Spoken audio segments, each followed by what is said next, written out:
अपने संस्कार music channel को सब्सक्राइब करने के लिए लाल बटन पर क्लिक करें और बेल आइकन दबाना ना भूलें। मिक्स बाय संस्कार स्टूडियो आकाशी मोड़।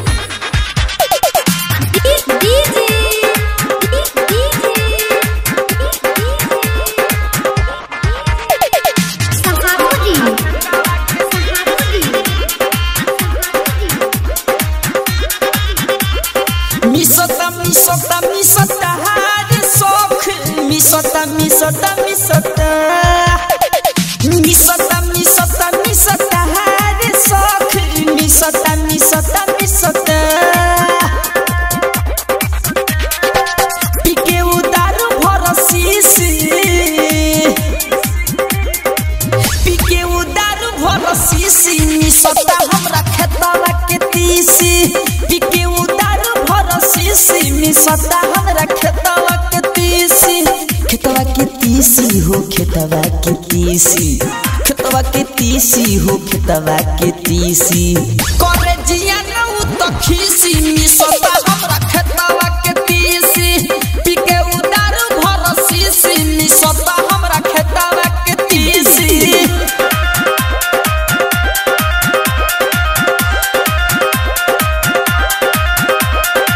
सरसों के देहल उखाड़ देहलस धारी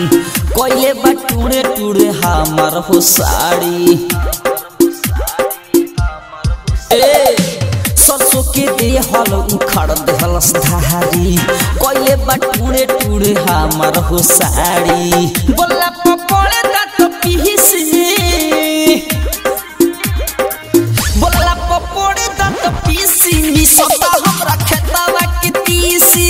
पीके उदारू भरसीसी मिसता हमरा खेतवा के तीसी खेतवा के तीसी हो खेतवा के तीसी खेतवा के तीसी हो खेतवा के तीसी बोला पपड़े दांत पीसी बोला पपड़े दांत पीसी मिसता हमरा खेतवा के तीसी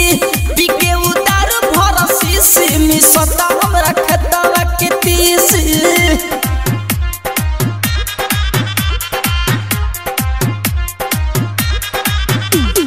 मिक्स बाय संस्कार स्टूडियो आकाशी मोड़।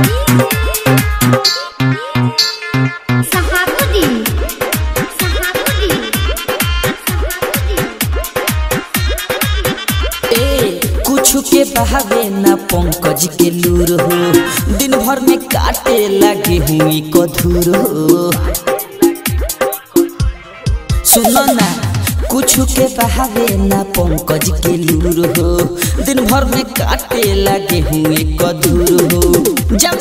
जाली होवे पीसी जब जाली होवे पीसी मिसता हमरा खेतवा के तीसी